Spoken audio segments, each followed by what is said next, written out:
Ainsi, nous employons un langage spirituel pour exprimer ce qui est spirituel. Mais l'homme naturel n'accepte pas ce qui vient de l'Esprit de Dieu, Non, ma soeur. car c'est une folie pour lui. Ma soeur corrige. Dit que, mais les musulmans, voilà, il faut le dire comme ça, mais les musulmans ne comprennent pas les choses de Dieu. Il faut relire ça, comme ça les gens vont mieux comprendre. Voilà. Mais les musulmans, les catholiques et tout ce qui en suit n'acceptent pas ce qui vient de l'Esprit de Dieu, car c'est une folie pour lui, pour eux. Ils sont même incapables de le comprendre, parce que c'est spirituellement qu'on en juge. L'homme, dirigé par l'Esprit, au contraire, juge de tout et n'est lui-même jugé par personne. En effet, qui a connu la pensée du Seigneur et pourrait l'instruire? Or, nous avons la pensée de Christ. Or, nous avons la pensée de Christ.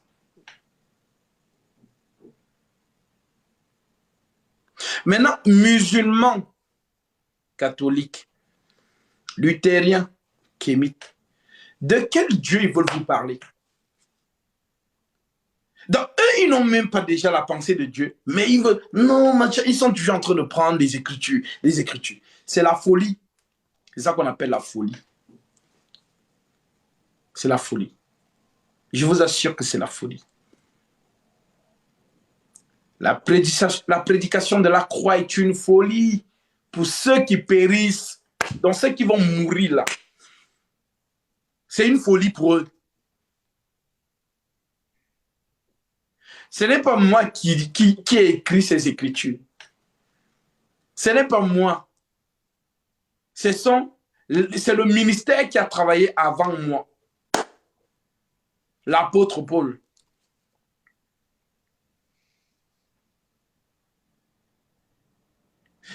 Proverbe 25:2, ma sœur. Parce qu'ici, on nous dit quoi? Que c'est l'Esprit de Dieu qui nous l'a révélé. Donc, si Dieu ne vous révèle pas quelque chose, vous ne pouvez pas accéder dedans. Faites tous les études bibliques que vous voulez. Parlez hébreu, parlez grec, parlez latin même, parlez araméen, même les langues mortes, il faut parler. Vous n'allez pas avoir la révélation. Donc, Proverbe 25:2, ma soeur. Oui. La gloire de Dieu, c'est de cacher les choses. La gloire des rois, c'est d'examiner les choses. L'autre version de ta Bible, l'autre Bible dit quoi? Je regarde.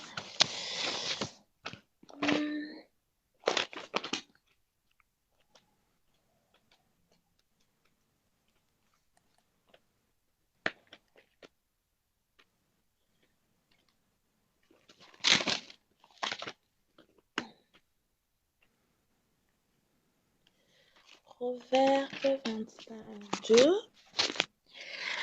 La gloire de Dieu, c'est d'agir dans le mystère, et la gloire des rois, c'est d'agir après examen.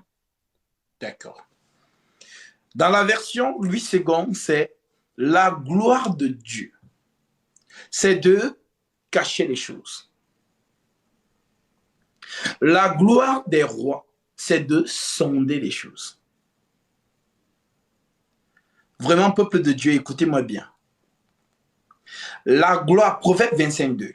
Paul nous a dit dans 1 Corinthiens chapitre 2 que la sœur vient de nous lire, que c'est Dieu qui a révélé, on dit, c'est Dieu qui nous les a révélés par son esprit. Parce qu'il n'y a que l'esprit de Dieu qui connaît les pensées de Dieu. On dit, personne ne connaît les pensées de l'homme si ce n'est l'esprit qui est en lui. Et personne non plus ne connaît les pensées de Dieu si ce n'est l'esprit de Dieu qui est en lui. Donc, Proverbe 25, 2 nous fait donc comprendre que la gloire de Dieu, c'est de cacher les choses. La gloire des rois, c'est de sonder les choses. Merci pour le cadeau. Que Dieu te bénisse. Maintenant, Dieu cache les choses. Le roi sonde. Maintenant, lis-nous 2 Pierre, ma soeur, s'il te plaît. 2 Pierre, chapitre 1, 16. Ok.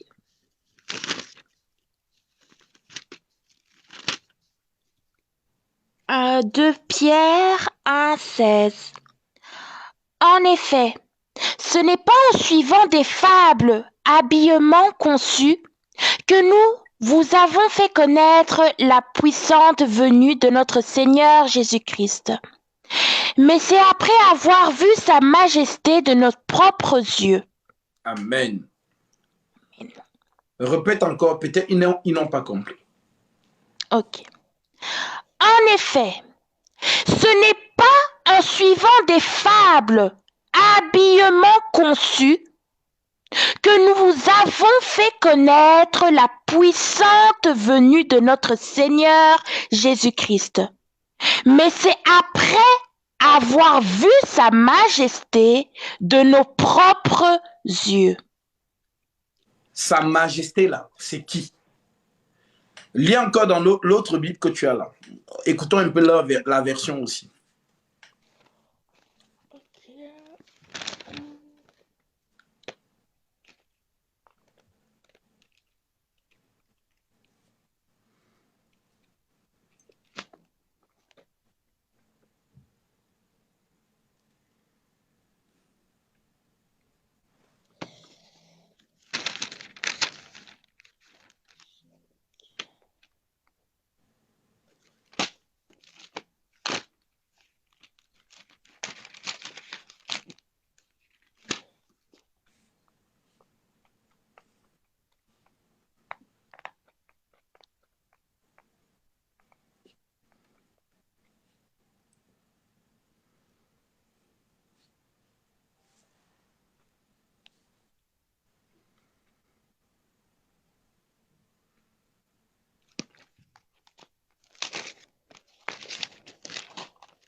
Excusez-moi, hein,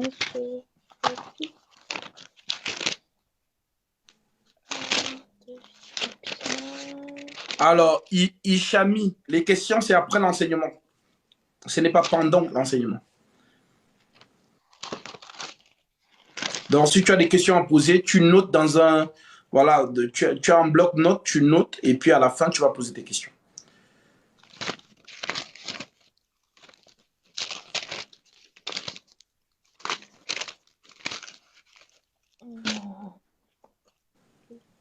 la page. 2 Pierre 16. 2 Pierre chapitre 1, verset 16. Oui.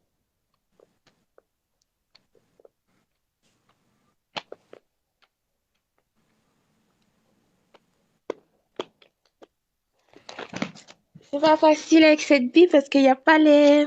Comme l'autre Bible, les références directes sur le côté. Donc, j'essaie de trouver... Oui. D'accord. Alors, répète-nous l'autre version alors. Parce qu'il faut que les gens comprennent ce que les apôtres disent du Seigneur. D'accord. Donc, 2 Pierre, chapitre 16.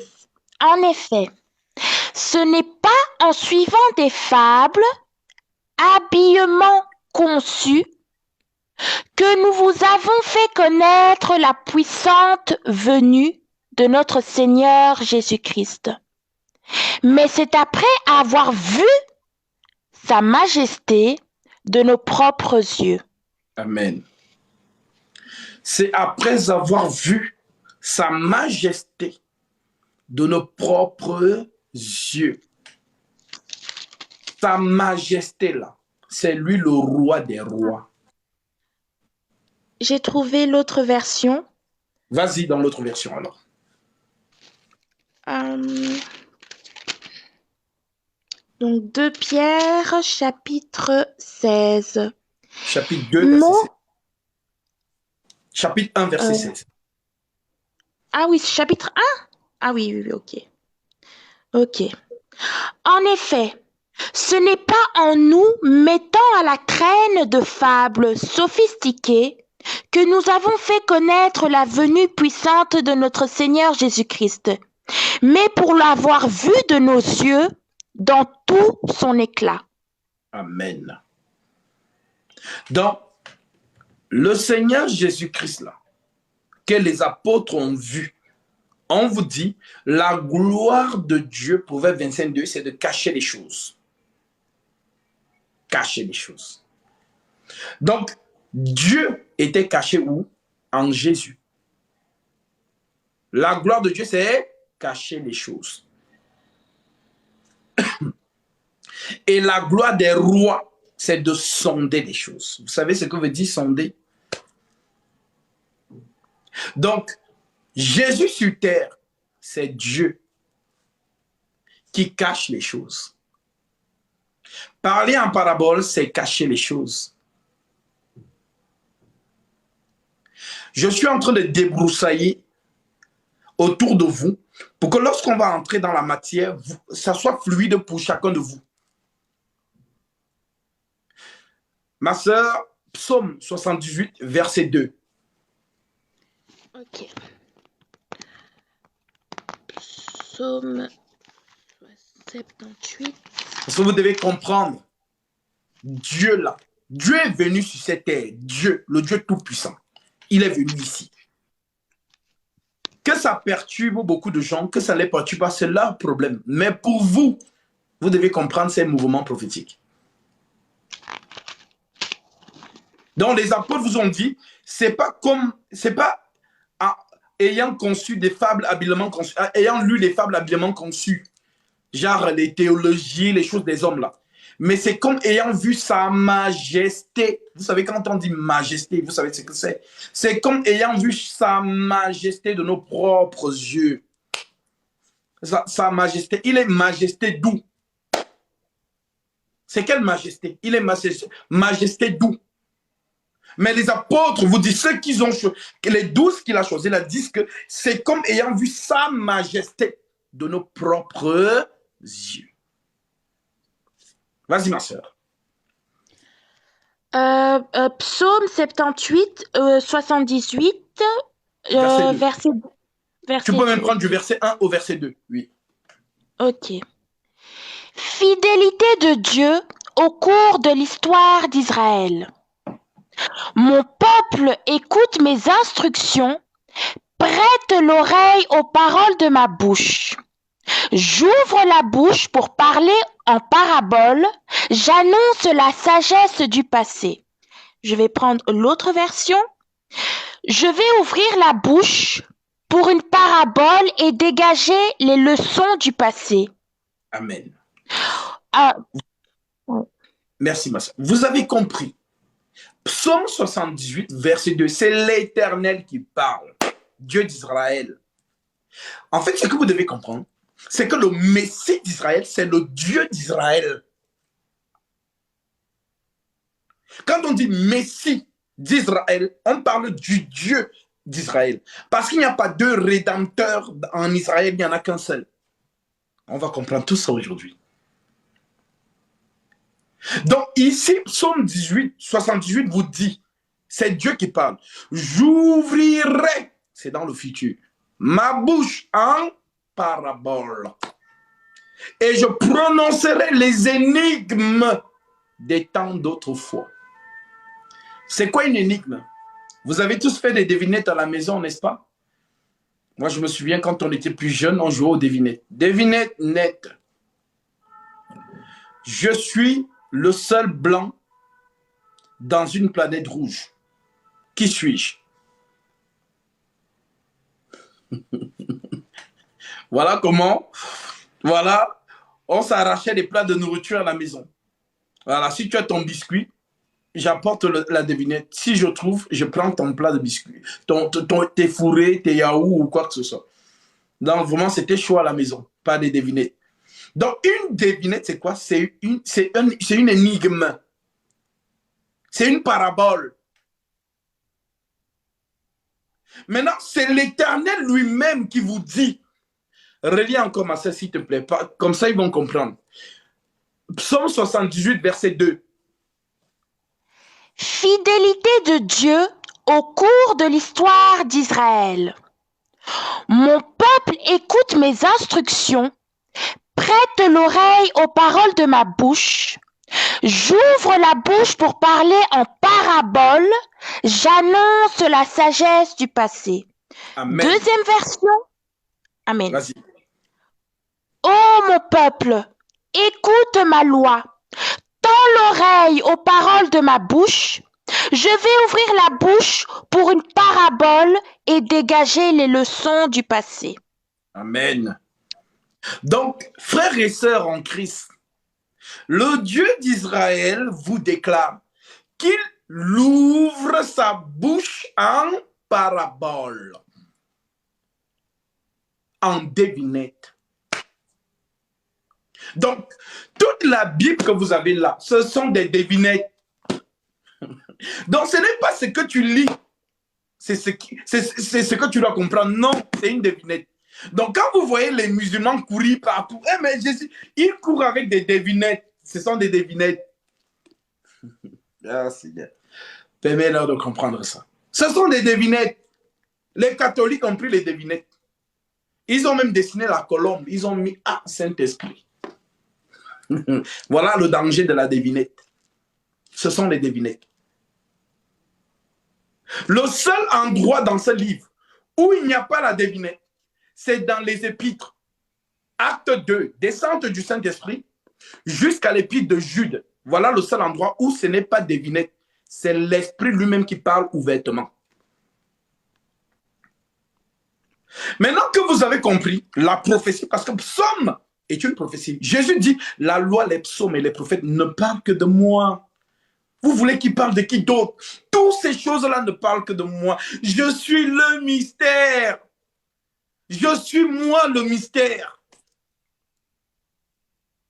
L'apôtre Paul disait, la loi n'est pas l'exemple, n'est pas l'exacte représentation des choses, mais le mystère est en Christ.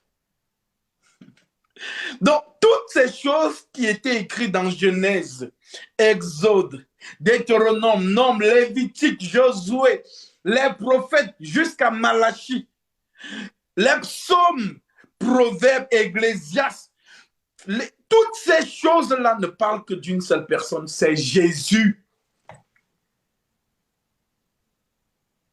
Maintenant, il faut qu'on voit où Proverbe 78, verset 2 se réalise. On est d'accord? Matthieu 13, verset 1, ma soeur. Matthieu 13, verset 1. Le semeur et les terrains.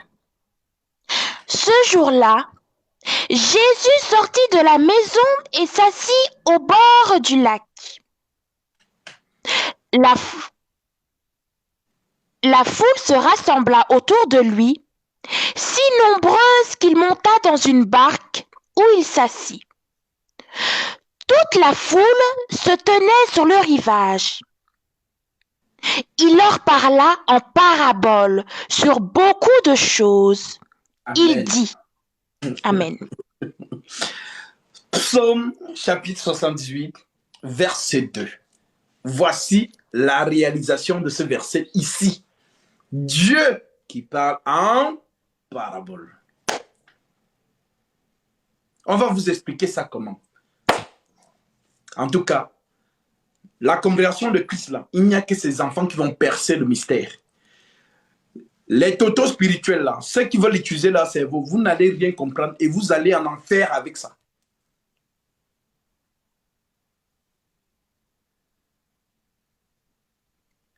Donc, Matthieu 13, 1 égale Psaume 78, verset 2. Maintenant que vous avez compris ça, entrons dans la matière. Souvenez-vous que je vous ai dit, quand on parle du trône, le trône, ce n'est pas une chaise. Le trône, ce n'est pas une, je ne sais pas, voilà, je vais vous montrer les images tout à l'heure. Ce n'est pas le trône de la reine Elisabeth ou du roi d'Espagne. Ce n'est pas une chaise, le trône. Donc, il faut que tu comprennes, ma soeur, mon frère qui m'écoute, que tout ce que tu vas lire dans la Bible, ce sont des énigmes, ce sont des paraboles.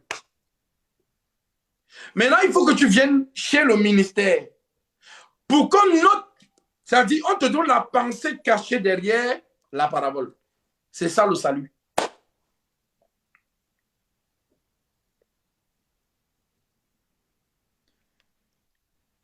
Gatsby, je peux lire la deuxième version aussi?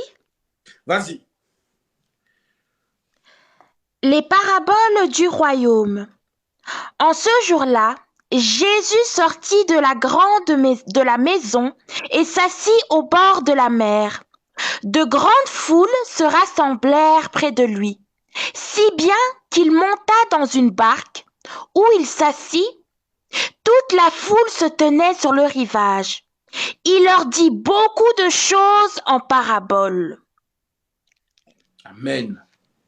Vous avez compris?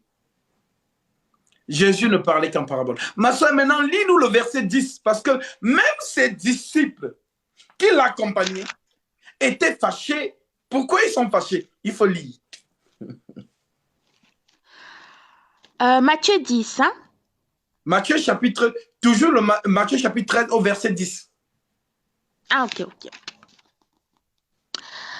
Les disciples s'approchèrent et lui dirent: Pourquoi leur parles-tu en parabole? Jésus leur répondit: Parce qu'il vous a été donné, à vous, de connaître les mystères du royaume des cieux, mais qu'à eux, cela n'a pas été donné. L'autre version...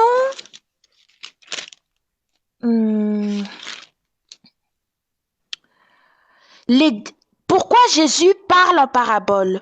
Les disciples s'approchèrent et lui dirent: Pourquoi leur parles-tu en parabole? Il répondit: Parce qu'à vous, il est donné de connaître les mystères du royaume des cieux, tandis qu'à ceux-là, ce n'est pas donné. Vous avez compris?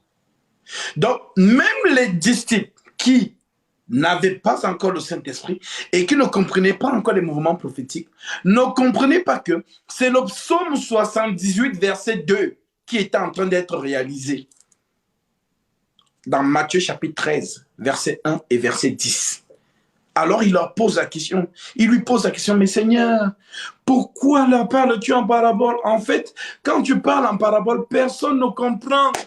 Tu es en train de faire que les musulmans ont beaucoup ils vont avoir la migraine, ils vont beaucoup se faire mal au cerveau. Ne parle plus en parabole, Seigneur, pardon, s'il te plaît. Parle ouvertement pour que tout le monde puisse comprendre. Voilà la question des disciples à Jésus.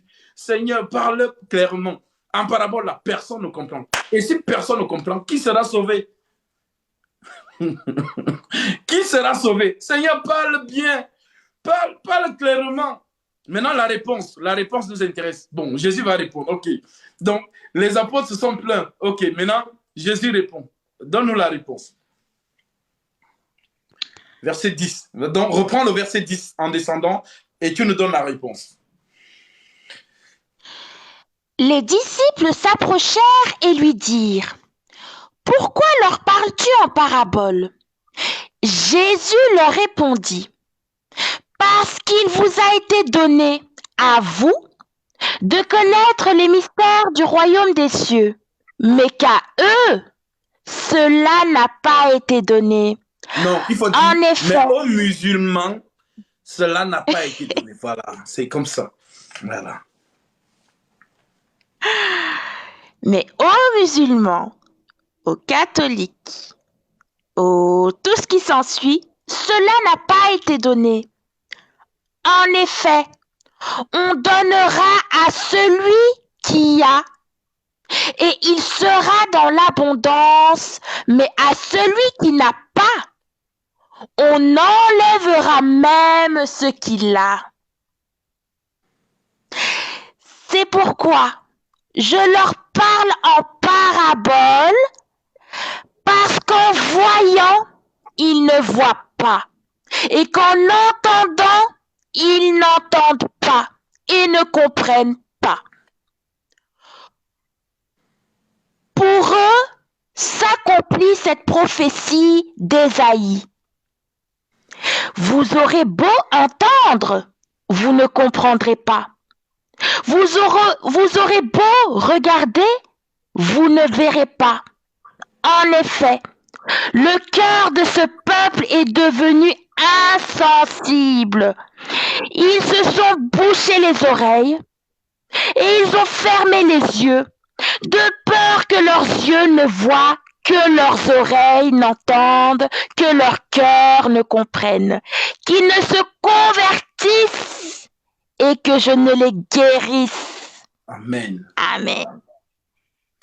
Donc, pourquoi vous vous embrouillez pour rien? Jésus a déjà dit pourquoi il parle en parabole. Jésus a déjà dit pourquoi il parle en parabole. Donc, comprenez les musulmans, comprenez les catholiques, comprenez toutes ces personnes. Ils ont la parabole entre les mains et ils courent avec ça partout. Certains se sont même donné le nom de collectif, je ne sais pas quoi. Mais c'est normal qu'ils soient dans la divagation comme ils sont là. Et s'ils meurent, genre ils sont là, ils meurent. C'est direct, sans escale, la fosse ardente. Direct. Et comme je l'ai toujours dit, il y a une bagarre générale. C'est moi qui vous dis ça. Une bagarre générale dans la fosse ardente là. Ils vont se remettre la faute les uns les autres. Non, c'est toi qui m'avais dit que... Non, c'est toi qui m'avais dit non, c'est Mahomet. Allons le taber. Tous bagarre générale là-bas. Ça ne sera... La bagarre là ne va pas finir. Jésus vous a dit pourquoi. Maintenant que vous avez compris ça, nous allons donc nous préparer à écouter ce que le Seigneur nous a mis à cœur. Parce que les gens ne comprennent pas les mouvements prophétiques. Donc, si vous avez compris avec moi que la loi de Moïse, les psaumes de David, les prophètes n'ont prophétisé que sur une personne. Massa, lis-nous ça. Luc 24, 44. S'il te plaît.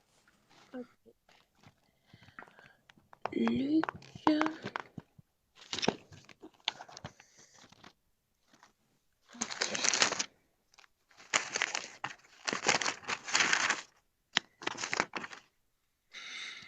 Luc 24, 44.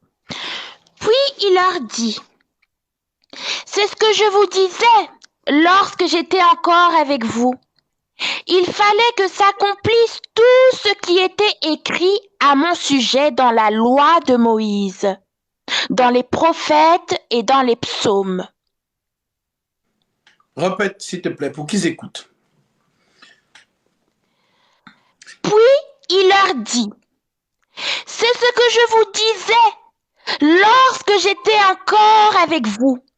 Il fallait que s'accomplisse tout ce qui était écrit à mon sujet dans la loi de Moïse, dans les prophètes et dans les psaumes. Jésus vous dit que tout ce que vous lisez, Genèse, Exode, Deutéronome, Nombre, Lévitique, Josué, tous les prophètes jusqu'à Malachie, les déclarations des psaumes, Proverbes, Ecclésiastes, toutes ces choses ne parlent que de Jésus-Christ. C'est lui qui dit, ce n'est pas Gatsby. Donc, si on vous parle d'un Dieu dans Genèse, c'est Jésus. Si on vous parle d'un Dieu dans Exode, c'est Jésus. Si on vous parle d'un Dieu dans Deutéronome, dans Nombre, c'est Jésus. Si on vous parle d'un Dieu dans le livre des Juges, c'est Jésus. Si on vous parle d'un Dieu dans Ecclésiaste, Proverbe, c'est Jésus. Le mystère, c'est lui. C'est lui-même, il dit ça de sa bouche, mais pourquoi vous ne voulez pas comprendre? Ma sœur répète cette écriture. Je suis jaloux de ça, mais je veux vraiment qu'ils comprennent ces choses-là. C'est lui-même qui sort ça de sa bouche, ce n'est pas Gatsby. Vous allez dire, ah non, Gatsby, lui, c'est un passionné de Jésus-Christ, c'est un fanatique. Bon, ok, écoutons Jésus lui-même. Dis-nous, relis-nous encore cette écriture. Alors, je vais préciser. Puis Jésus leur dit, c'est ce que je vous disais lorsque j'étais encore avec vous. Il fallait que s'accomplisse tout ce qui était écrit à mon sujet dans la loi de Moïse, dans les prophètes et dans les psaumes. Amen. On est d'accord. Maintenant, avançons. Colossiens chapitre 2, ma sœur, s'il te plaît, versets 16 et 17.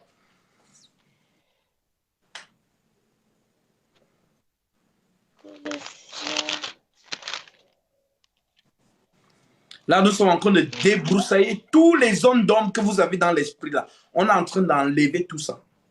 Voilà. Parce que le diable travaille aussi. Il y a ceux qui sont mal affermis. Il y a ceux qui sont nouveaux dans la foi. Il y a ceux qui sont déjà anciens dans la foi. Et il y a ceux qui pensaient connaître, mais ils ne connaissent rien du tout. Ils sont encore dans les trinités, les chimies, les chimies, les philosophies. Ils sont encore dedans. Non, nous sommes dans la révélation. Si toi, tu es encore dans les philosophies, non, c'est que tu es encore dans la confusion. Tu ne sais pas qui est Jésus. Et par cet enseignement, si Jésus-Christ te connaît, tu vas comprendre.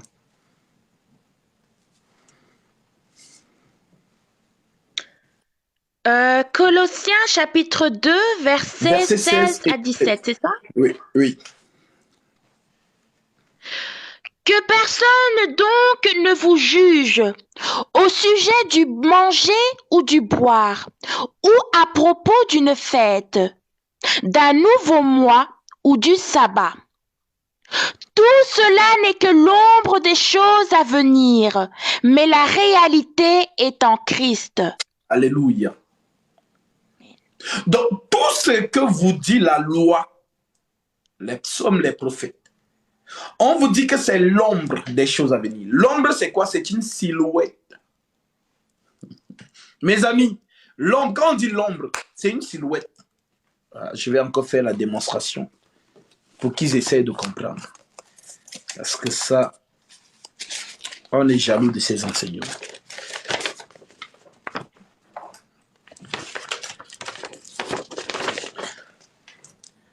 Voilà. Quand on vous dit silhouette, nous avons un stylo ici, sur cette page blanche. Le stylo, il est là. Si on vous pose la question, quelle est la couleur du stylo? Vous allez tous dire noir. On est d'accord?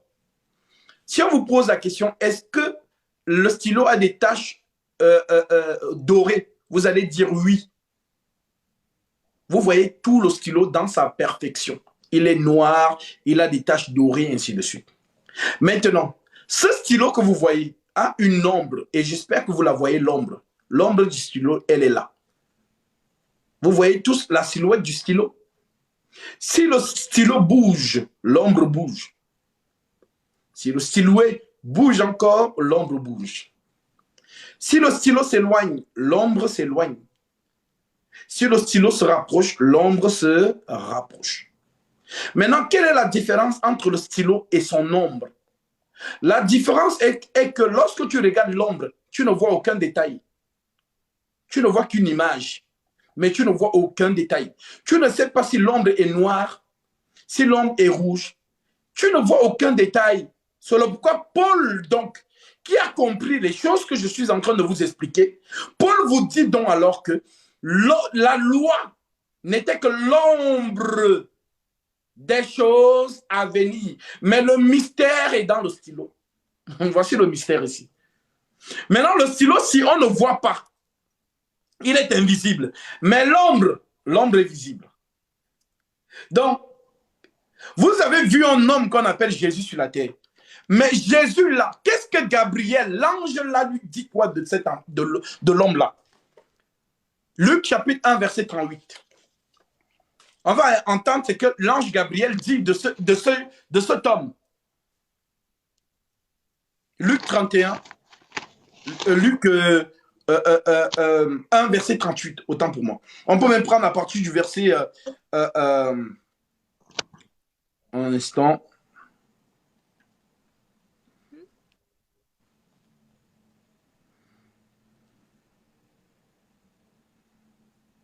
À partir du verset 28 pour la meilleure compréhension. Donc, si vous avez compris cette explication de l'ombre et de la réalité, parce que c'est par ça que vous allez comprendre les discours de Jésus maintenant. Quand Jésus dit par exemple que ce que le Père fait, voici le Père ici. Maintenant, quand le Père entre dans la création, donc voici la création. Maintenant, le Père entre dans la création. Tac, l'ombre. Maintenant, l'ombre aussi est dans la création. Maintenant, on vous dit, Jésus vous dit, c'est que le Père fait. Le Père, c'est qu'il fait. Le Fils aussi le fait pareillement. Pourquoi? Parce que l'ombre, c'est la réalité. Mais l'ombre là, ça dit le stylo, c'est la réalité. L'ombre, ce n'est pas la réalité. C'est une image. Maintenant, si la réalité bouge, l'ombre bouge. Si la réalité bouge encore, l'ombre bouge encore. La réalité s'éloigne, l'ombre s'éloigne. La réalité s'approche, l'ombre s'approche. Voilà pourquoi Jésus vous disait, c'est que le Père fait. Le Fils aussi le fait pareillement. En d'autres termes, si l'ombre bouge, le Fils aussi bouge. Si l'ombre s'éloigne, le Fils s'éloigne aussi. Donc, l'ombre là, l'ombre, c'est Jésus.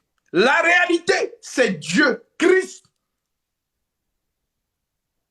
Et Christ, personne ne l'a jamais vu, mes frères et sœurs. Personne n'a jamais vu Christ. Maintenant, ma sœur, lis-nous ce que Gabriel nous dit de cet homme-là, de cet homme. À partir du verset 28. Annonce de la naissance de Jésus. L'ange entra chez elle et dit, « Je te salue, toi, à qui une grâce a été faite. Le Seigneur est avec toi. Tu es bénie parmi les femmes. » Troublée par cette parole, Marie se demandait ce que pouvait signifier une telle salutation. L'ange lui dit, « N'aie pas peur, Marie, car tu as trouvé grâce auprès de Dieu. Voici que tu seras enceinte. Tu mettras au monde un fils et tu lui donneras le nom de Jésus. Il sera grand et sera appelé Fils du Très-Haut. Et le Seigneur Dieu lui donnera le trône de David, son ancêtre. Il régnera sur la famille de Jacob éternellement. Son règne n'aura pas de fin. » Marie dit à l'ange, « Comment cela se fera-t-il, puisque je n'ai pas de relation avec un homme ?» L'ange lui répondit, « Le Saint-Esprit viendra sur toi, et la puissance du Très-Haut te couvrira de son ombre. Alléluia. C'est pourquoi le Saint-Enfant qui naîtra sera appelé Fils de Dieu. » Amen. Marie pose une question pertinente. Comment cela se fera-t-il? Je n'ai jamais connu d'homme. Je n'ai jamais eu de rapport sexuel. Je suis une vierge. L'ange lui dit, la puissance du Très-Haut te couvrira de son ombre. Maintenant, en bon français, ça veut dire quoi? Vous les 127 personnes qui sont là, Vous n'avez jamais médité sur cette phrase. La puissance du Très-Haut te couvrira de son ombre. Qu'est-ce que ça veut dire en français?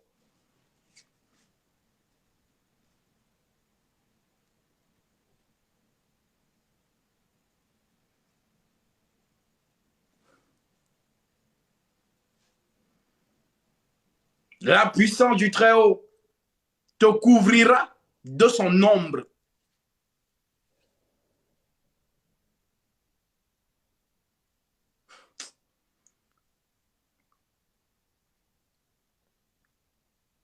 Non, l'ange a déjà dit que l'Esprit de Dieu viendra sur toi. L'ange a déjà dit ça. L'Esprit de Dieu viendra sur toi. Et la puissance, donc c'est un ajout, et la puissance du Très-Haut te couvrira de son ombre. Ça veut dire quoi? Qu'est-ce que ça veut dire? Amen, Linda. Amen, Linda. Oui, l'ombre, c'est Jésus.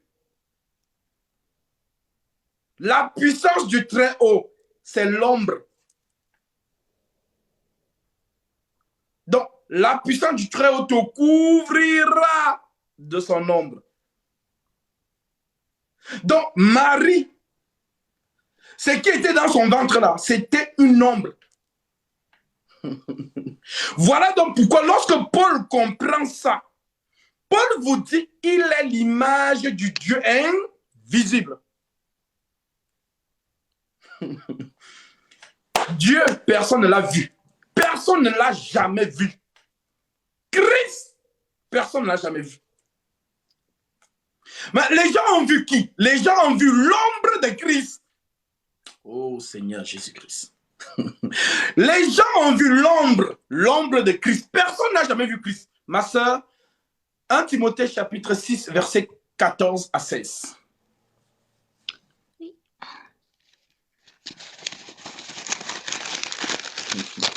Vous pensez que Christ, on le voit comme ça? Non, non, non. Christ, pour le voir, on voit Christ nu. La nudité de Dieu. C'est ça qu'on appelle Christ. Une femme est la seule à voir son mari nu dans la chambre. C'est elle qui voit la nudité de ton mari. Et l'Église est l'épouse du Christ. Voilà pourquoi elle doit le voir sans habit. Mais à chaque fois que Christ est venu dans ce monde, il s'est toujours habillé. Et quand il s'habille, personne ne le connaît. Il est habillé. Pour le connaître, il faut le voir sans habit. Voilà pourquoi Jean... Oh non, vous allez comprendre ça aujourd'hui. Vas-y, ma soeur. Donc, 1 Timothée 6, versets 14 à 16. Ok. De garder le commandement reçu. Je peux lire jusqu'au verset 13 parce que là, il y a comme un trou. De garder le commandement. Vas-y. Devant Dieu qui donne vie à toute chose et devant Jésus-Christ qui a rendu témoignage par sa belle déclaration, face à Ponce Pilate, je t'ordonne de garder le commandement reçu en vivant sans tache et sans reproche jusqu'à l'apparition de notre Seigneur Jésus-Christ. Cette apparition, le bienheureux et seul souverain, le roi des rois et le Seigneur des seigneurs, la révélera au moment voulu. Il est le seul à posséder l'immoralité. Lui qui habite... Ah, l'immortalité, exactement, pardon. Il est le seul à posséder l'immortalité. Lui qui habite une lumière inaccessible et qu'aucun homme n'a vu ni ne peut voir. À lui soit l'honneur et la puissance éternelle. Amen. Amen. Donc, on vous dit que Christ, là, Il habite une lumière inaccessible. Maintenant, on vous dit qu'il est le seul à posséder l'immortalité. Jésus est mort. L'ombre meurt. Mais la réalité ne meurt jamais. Pourquoi? Parce que c'est la réalité qu'on appelle souverain sacrificateur. C'est le sacrificateur qui tue l'agneau, n'est-ce pas? Qui coupait la tête de l'agneau dans le sacerdoce lévitique? C'était Aaron. Et le sang de l'agneau, là, servait à quoi? À faire l'expiation sur le peuple d'Israël. Aaron trempait son doigt dans le sang de l'agneau et il l'aspergeait sur le peuple 7 fois. 1, 2, 3, 4, 5, 6, 7. La sanctification. Voilà pourquoi Christ a dit, je me sanctifie moi-même pour eux, afin qu'eux aussi soient sanctifiés par la vérité. Jean chapitre 17, verset 19. Maintenant que vous avez compris ça, Christ, on vous dit, personne ne l'a jamais vu. Les gens ont vu qui? Ont vu l'ombre de Christ. C'est l'ombre. Ça veut dire que la réalité, elle est invisible. Mais les gens ont vu une silhouette qui marchait dans les rues de Jérusalem. Ah, frères et sœurs, comprenez bien cela. La réalité, je vous ai dit, la réalité, voici la réalité. La réalité, je prends encore l'exemple de la réalité. La réalité, on voit. Le stylo est de quelle couleur? Noir. Le stylo a encore quoi? Des taches dorées. D'accord. On voit tout en détail. Maintenant, lorsque la réalité là crée la terre, voici la terre, la création. Maintenant, lorsque la réalité vient dans la création, on ne le voit pas. Mais qu'est-ce qui apparaît? C'est l'ombre. Regardez le stylo à l'ombre, a une silhouette. Maintenant, c'est la réalité qui projette quoi? Cette ombre-là. Si la réalité bouge, l'ombre bouge. Si la réalité bouge encore, l'ombre bouge. Si la réalité s'éloigne, l'ombre s'éloigne. Si la réalité se rapproche, l'ombre se rapproche. Vous avez compris? Maintenant, lisons ça. Ma sœur, Colossiens chapitre 1, verset 15. L'apôtre Paul vous explique les choses que je suis en train de vous enseigner là. Paul a compris ça et a écrit. Colossiens 1, 15. Ok. La prééminence est l'œuvre de Christ.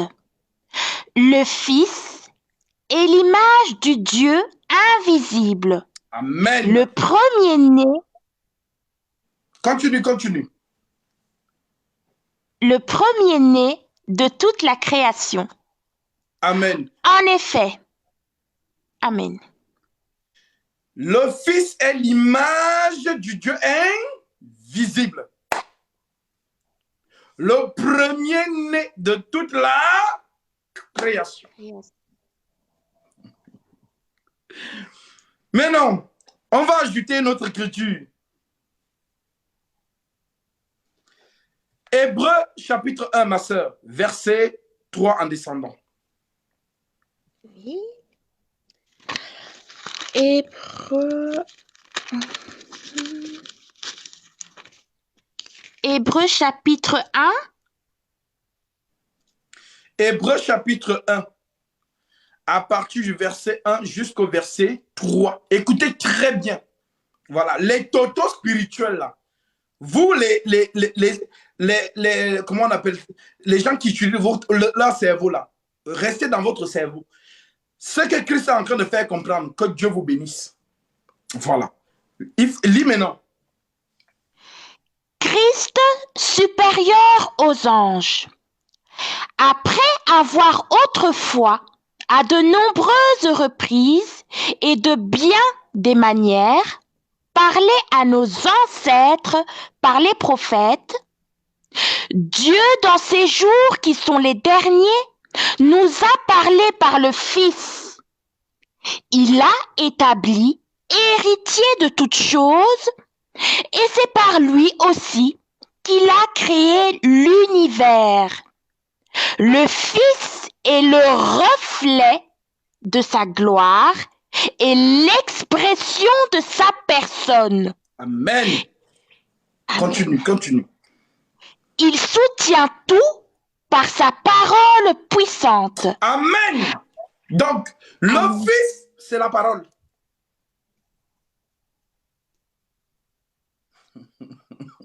Le Fils, quand on dit Fils de Dieu, toi tu vois un bébé, n'est-ce pas? N'est-ce pas, non? Depuis tout ce temps, c'est quand tu entendais Fils de Dieu, ah, le bébé Jésus, ah, le Fils de Dieu. Toto spirituel. Quand on dit Fils, c'est la parole de la divinité que vous n'avez jamais vue. Ah, Gasby, est-ce que tu as un verset qui dit ça? Allons-y. Ésaïe 55, ma soeur.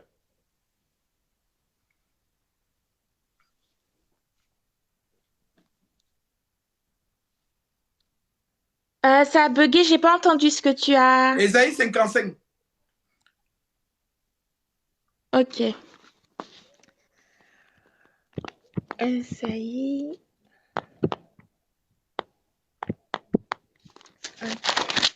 Verset 11. Ésaïe 55, 11. Ok. Il en va de même pour ma parole, celle qui sort de ma bouche. Elle ne revient pas à moi sans effet, sans avoir fait ce que je désire et rempli la mission que je lui ai confiée. Oh! Donc la parole remplit une mission. Répète encore l'écriture. Parce qu'ils n'ont jamais, ils ne comprennent pas les mouvements prophétiques. Donc répète cette écriture. Parce que Hébreu 1. Il en va de même. Hébreu chapitre 1. Il faut que je situe tous ces gens qui nous écoutent. Hébreu chapitre 1, que la sœur vient de lire, nous fait comprendre que autrefois, Dieu nous a parlé par les prophètes. Aujourd'hui, il nous parle par le Fils, qu'il a établi héritier de toutes choses et par lequel il a aussi créé le monde. Maintenant, Dieu a créé le monde comment?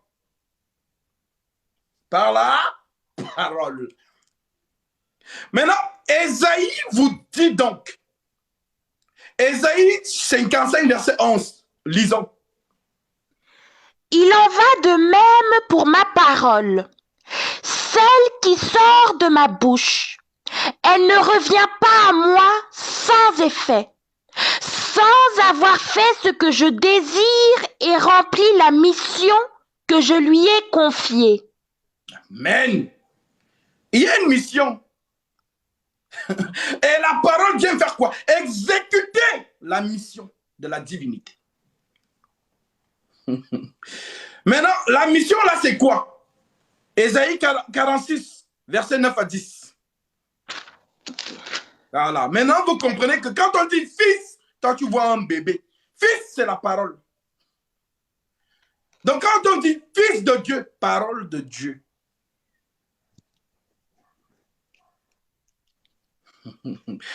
Vas-y ma soeur. Ésaïe 46, verset 9 à 10. Voilà. Tous vos faux enseignements que vous enseignez, ça tombe maintenant.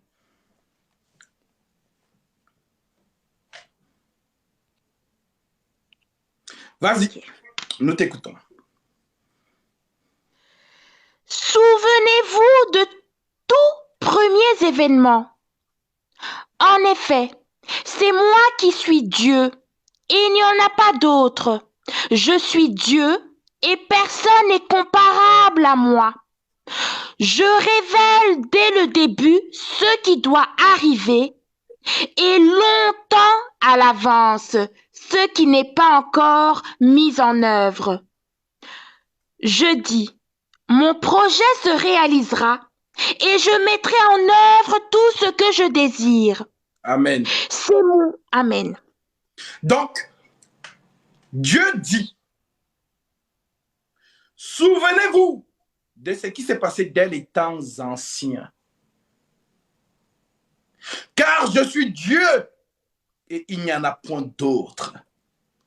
Je suis Dieu et nul n'est semblable à moi.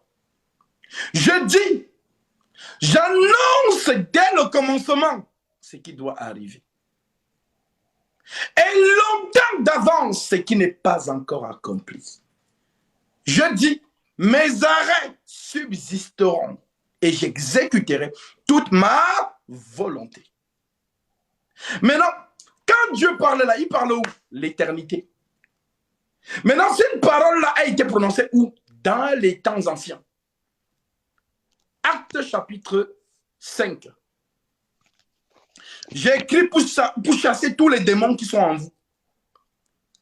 Parce qu'on dit que l'ignorance, c'est un démon. L'ignorance, la fausseté là, c'est le démon. Donc, si le démon qui est en toi ne veut pas, voilà, et que la vérité pénètre, si tu poses la question, c'est qu'il y a un problème. Voilà. Donc, continuons. C'est moi qui appelle de l'Est un Asie. C'est ça, hein? Acte chapitre 4. Ah, ok. Acte chapitre 4, verset... on peut prendre la partie verset.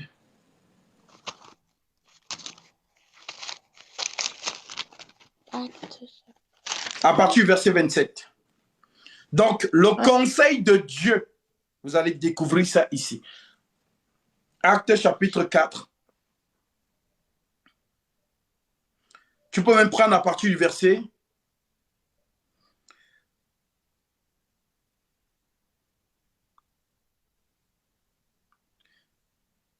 Prends à partir du verset 23 en descendant. Écoutez très bien la lecture, s'il vous plaît. D'accord. Une fois relâchés, Pierre et Jean allèrent trouver les leurs et racontèrent tout ce que les chefs des prêtres et les anciens leur avaient dit. Après les avoir écoutés, ils s'adressèrent tous ensemble à Dieu en disant: Maître, tu es le Dieu qui a créé le ciel, la terre, la mer et tout ce qui s'y trouve. C'est toi qui as dit par le Saint-Esprit, par la bouche de notre Père, ton serviteur David. Pourquoi cette agitation parmi les nations et ces préoccupations dépourvues de sens parmi les peuples? Les rois de la terre se sont soulevés et les chefs se sont ligués ensemble contre le Seigneur et contre celui qui l'a désigné par onction. Il est bien vrai qu'Hérode et Ponce Pilate se sont ligués dans cette ville avec les nations et les peuples d'Israël contre ton saint serviteur Jésus, que tu as consacré par onction. Ils ont accompli tout ce que ta main et ta volonté avaient décidé d'avance. Amen. Et c'est ça. Tout ce que ta main, répète ce verset-là, parce qu'il faut que les gens comprennent. Parce qu'on a lu Ésaïe 44. Ésaïe 44 vous dit que la volonté de Dieu, c'est-à-dire il a annoncé des choses dont les prophéties là, il a annoncé ça dans l'éternité. Maintenant, relis ce verset que tu viens de lire là, s'il te plaît. Alors, il est bien vrai qu'Hérode et Ponce Pilate se sont ligués dans cette ville avec les nations et les peuples d'Israël contre ton saint serviteur Jésus, que tu as consacré par onction. Ils ont accompli tout ce que ta main et ta volonté avaient décidé d'avance. Amen. Donc, la parole qui était sortie de l'éternité là, c'est matérialisé. Maintenant, l'apôtre Jean va vous simplifier les choses. Jean vous dit donc dans Jean chapitre 1, on peut lire ça, ma sœur. Oui. Maintenant, écoutez donc comment Jean vous simplifie la compréhension. Pour que vous compreniez ce qu'on appelle parole, là, c'est ça qu'on appelle fils.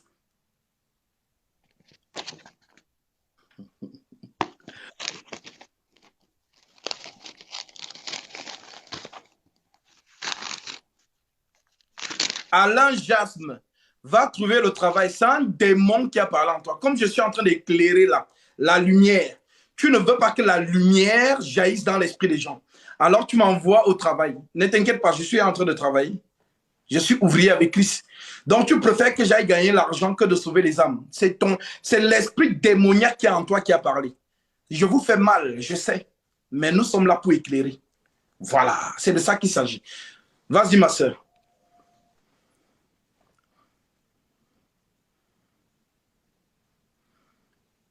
Toi, va travailler. L'argent que tu gagnes là, tu vas aller avec un enfer. Voilà, moi, je travaille pour le ciel. Voilà, donc, c'est ton problème. Je sais que je vous fais mal à vous, tous les démons, là, les fils de la perdition. Les filles et les fils de la perdition, là, les rebelles. Là. Voilà, nous sommes en train d'éclairer. Et notre lumière dérange le monde des ténèbres. Donc, toi, va travailler et les milliards que tu vas gagner là, va avec un enfer au nom de Jésus-Christ.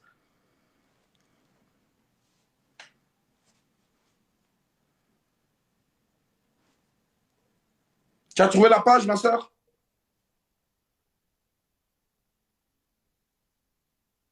Allô? Alors, je pense qu'elle a bugué. Elle a bugué. Donc voilà, donc ne soyez pas étonnés. Si vous voyez seulement qu'on va travailler, sachez que c'est un esprit qui est en train de voir que il est en train d'éclairer la lumière. Il est en train de réveiller les esprits endormis. Il ne faut pas qu'on le laisse faire. Il faut qu'on dise, va travailler. Voilà. Donc, je travaille déjà. Je suis ouvrier avec Christ. C'est le meilleur travail du monde. Je sauve les âmes avec Christ. Nous discutons les âmes. Voilà. Il ne faut même pas le bloquer. Il va rester là. Il va écouter la parole. Ça va bien le piquer. Voilà. Non, je vous ai toujours dit, quand nous n'enseignons pas les hommes. Nous enseignons les esprits. Voilà. Donc, arrêtez de regarder les hommes dans l'apparence. Il y a toujours un esprit qui est caché derrière un homme. L'ignorance, c'est un esprit déchu. Voilà. Donc, ne soyez pas étonnés. Bon. La sœur Laetitia a bégué. Je vais lire.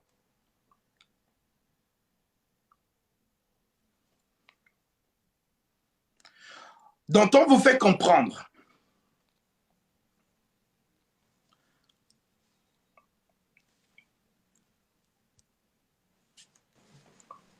Ah, c'est bon. Jean chapitre 1. Ok. Donc c'est un Jean ou Jean? Jean 1. Okay. Jean chapitre 1, verset 1 en descendant. Donc, c'est un... Vous avez donc compris que lorsqu'on dit fils de Dieu, c'est quoi? C'est la parole qu'on appelle fils. La parole de Dieu. Maintenant, Jean vous explique.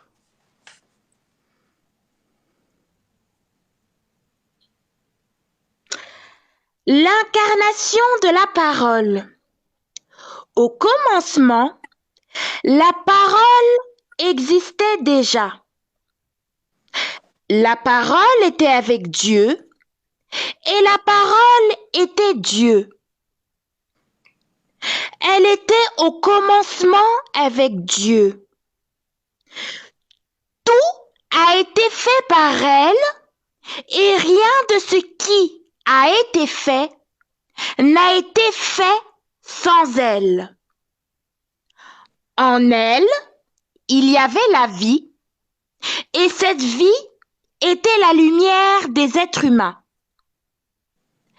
La lumière brille dans les ténèbres, et les ténèbres ne l'ont pas accueillie. Il y eut un homme envoyé par Dieu, son nom était Jean. Il vit comme témoin pour rendre témoignage à la lumière, afin que tous croient par lui. Il n'était pas la lumière, mais il vit pour rendre témoignage à la lumière. Cette lumière était la vraie lumière qui, en venant dans le monde, éclaire tout être humain. Elle était dans le monde et le monde a été fait par elle. Pourtant, le monde ne l'a pas reconnue. Elle était venue chez les siens et les siens ne l'ont pas accueillie. Mais à tous ceux qui l'ont acceptée, à ceux qui croient en son nom, elle a donné le droit de devenir enfants de Dieu.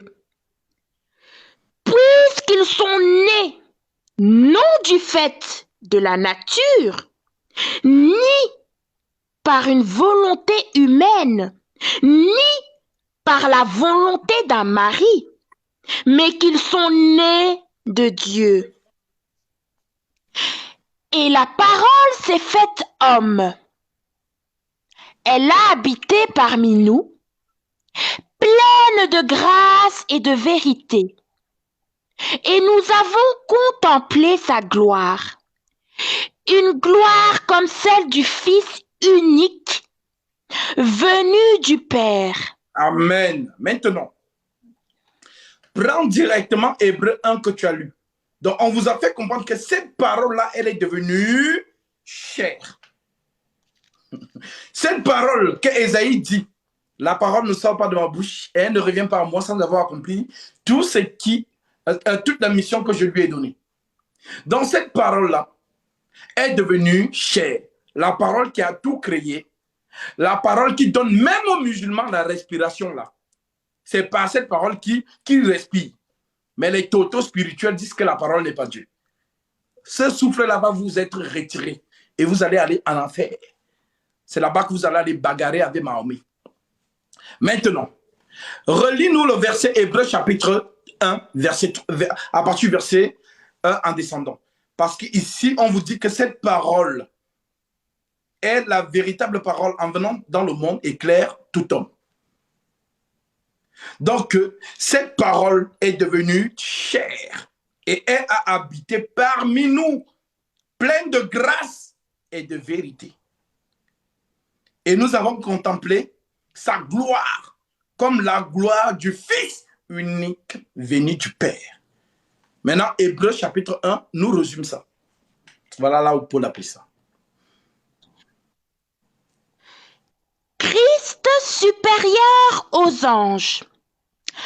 Après avoir autrefois, à de nombreuses reprises et de bien des manières, parlé à nos ancêtres par les prophètes, Dieu, dans ces jours qui sont les derniers, nous a parlé par le Fils.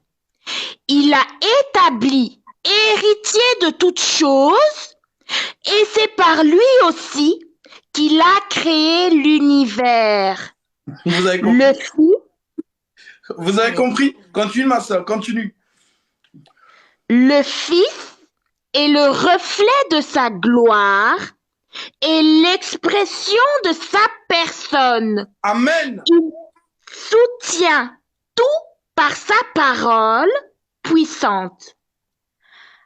Après avoir accompli au travers de lui-même la purification de nos péchés, il s'est assis à la droite de la majesté divine dans les lieux très hauts. Amen. Franchement, ce que Paul vous explique là, ce que Paul a écrit là, C'est ce que je vous explique. Donc, ce qu'il avait compris, c'est ça qu'il a mis en écrit. La parole là, c'est Dieu lui-même, mais Dieu, vous ne le voyez pas. Maintenant, cette parole, on dit qu'elle est devenue chair. C'est cette parole que vous avez appelée Jésus. Maintenant, Jésus, on dit c'est le reflet de la gloire de Dieu. L'empreinte de sa personne. Si Jésus te touche, Dieu t'a touché. Si Jésus te parle, Dieu te parle. Donc, Christ, c'est l'invisible. Jésus, c'est le visible. Maintenant, beaucoup vont vous dire, ah, mais si tu dis que Jésus est Dieu, d'accord, mais est-ce que Dieu meurt? Non, Dieu ne meurt pas. Mais Jésus est mort. Oui. Alors pourquoi vous dites qu'il est Dieu? Oh, le cerveau a des problèmes. La question là, nous ne sommes pas les premiers à la poser. Les musulmans ne sont pas les premiers. Les qui ont posé cette question en premier, ce sont les enfants d'Israël eux-mêmes. Jean 12, ma sœur, s'il te plaît, verset 34. Dis que vous allez comprendre aujourd'hui. Je sais que les enfants de Dieu actuellement sont en train de danser parce que les écailles tombent des yeux et ils comprennent mieux. Jean 12, 34. On va comprendre comment les Juifs eux-mêmes ont posé la question. Parce que nous, les musulmans ne sont pas les premiers à poser la question. Ni qui que ce soit. Ce sont les enfants d'Israël eux-mêmes. Que Dieu te bénisse, Junior Wada, pour ton offrande. Tu as été touché par l'amour de la vérité. Et conformément à Galates chapitre 6, versets 6 à 7, que celui à qui l'on enseigne la parole fasse part de tous ses biens à celui qui l'enseigne. On ne se moque pas de Dieu. Ce qu'un homme aura sémé, il le moissonnera aussi. Arrache ta bénédiction comme tu l'as fait. Que Jésus-Christ te bénisse. Et que la farine ne manque jamais dans ta maison. Et que l'huile ne manque jamais. Comme tu as fait de l'Éternel tes délices, qu'il te donne ce que ton cœur désire. Voilà comment Dieu a mis vos bénédictions dans le ministère. Nous avons des colis, on porte un sac, on marche avec. Celui qu'on salue et qui arrache, c'est-à-dire en donnant quelque chose, arrache sa bénédiction. Voilà comment Christ a réparti les choses. Que Jésus-Christ te bénisse. Voilà, pour ceux qui veulent faire des offrandes, vous avez le lien PayPal sur la bio TikTok. Voilà, si vous êtes touché et que vous voulez faire, gloire à Dieu, arrachez vos bénédictions. Vas-y, ma soeur. La foule lui répondit, nous avons appris par la loi que le Messie vivra éternellement. Comment donc peux-tu dire, il faut que le Fils de l'homme soit élevé? Qui est le Fils de l'homme? Jésus leur dit. Nous avons deux choses ici. La lumière est en... Pardon. Merci. Nous avons deux choses ici. Les Juifs posent la question en disant,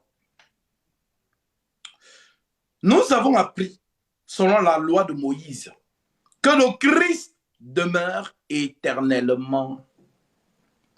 Mais toi, Jésus, toi, tu es en train de nous dire que il faut que le Fils de l'homme soit élevé. Qui est ce Fils de l'homme? Ça veut dire que tu es un menteur. Parce que Christ, il ne meurt pas. C'est écrit dans la loi. Christ demeure éternellement. Mais toi, tu dis qu'il faut que le Fils de l'homme soit élevé. Qui est ce Fils de l'homme? Parce que c'est là où les Juifs sont troublés. Ils veulent comprendre c'est qui. Ils savent déjà qui est le Christ. Ils le savent. Le Christ, c'est qui? Ils savent que le Christ, c'est Dieu lui-même. Maintenant, le Fils de l'homme, là, Jésus dit que lui va être élevé. Mais les Juifs lui disent, mais attends, tu dis que tu es le Christ.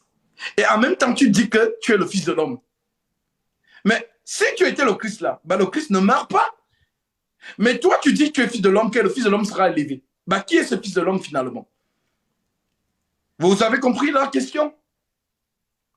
Maintenant, ce qu'ils n'ont pas compris là, c'est ce que Paul va leur expliquer. Hébreux chapitre 9, verset 11. Hébreux 9.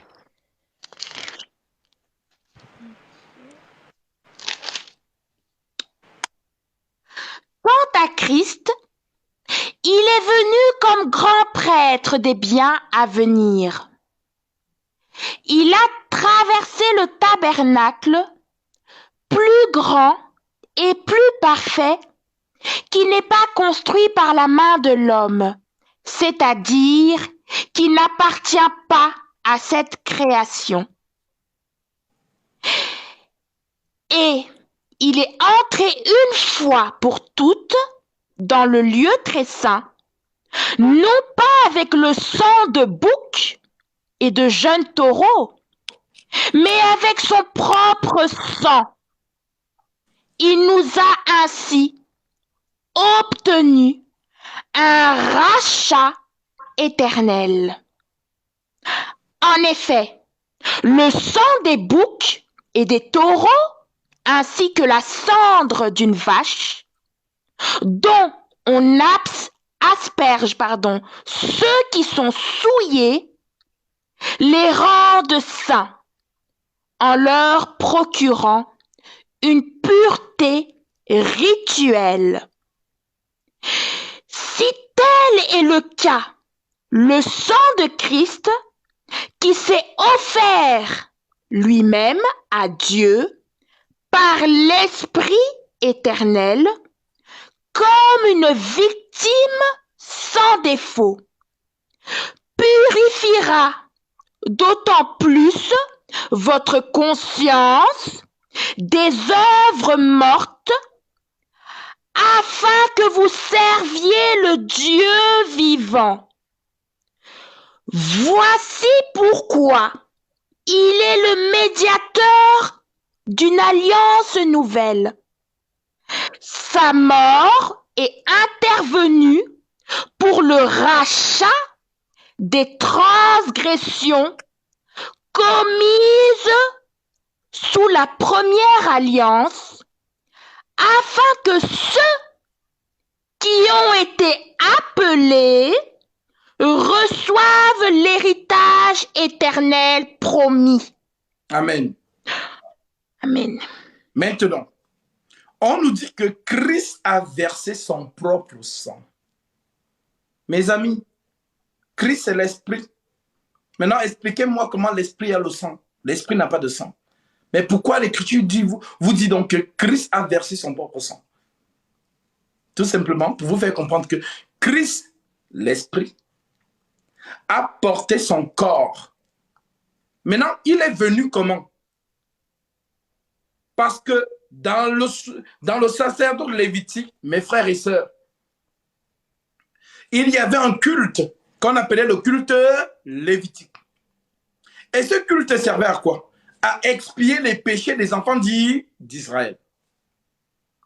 Maintenant, dans ce culte-là, qui présidait le culte, c'était un souverain sacrificateur qu'on appelait Aaron.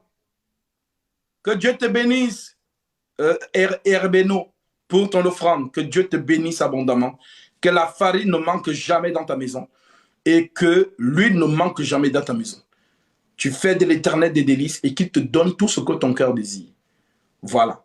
L'argent ou quoi que ce soit ne va jamais manquer dans ton portefeuille. Parce que lorsqu'on est fidèle au Seigneur, le Seigneur nous alimente toujours. Tu as compris comment il procède. Que Dieu te bénisse abondamment, toi et ta famille. Maintenant, le Seigneur vous fait comprendre une chose. Dans le sacerdoce lévitique, mes frères et sœurs en Christ, il y avait un culte. Ce culte est l'ombre du culte céleste. Le culte qui était fait sur terre, là, c'était la photocopie. Et dans ce culte, il y avait un souverain sacrificateur. Son nom, c'est Aaron. Le rôle du souverain sacrificateur, c'est quoi? C'est d'égorger l'animal, prendre de son sang, asperger sur le peuple 7 fois, prendre le sang de cet animal, entrer avec cet animal dans le lieu très saint.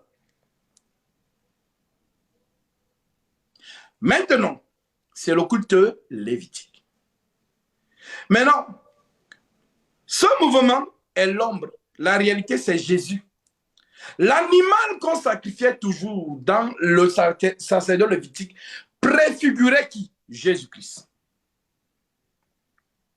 Cet animal préfigurait qui? Jésus-Christ. Maintenant, Jésus est venu pour venir accomplir l'écriture. C'est lui l'agneau immolé dès avant la fondation du monde. L'agneau était déjà mort avant de venir sur la terre. Et c'est là où nous allons entrer. On dit l'agneau immolé dès avant la fondation du monde. Pourquoi on dit ça? L'agneau immolé dès avant la fondation du monde.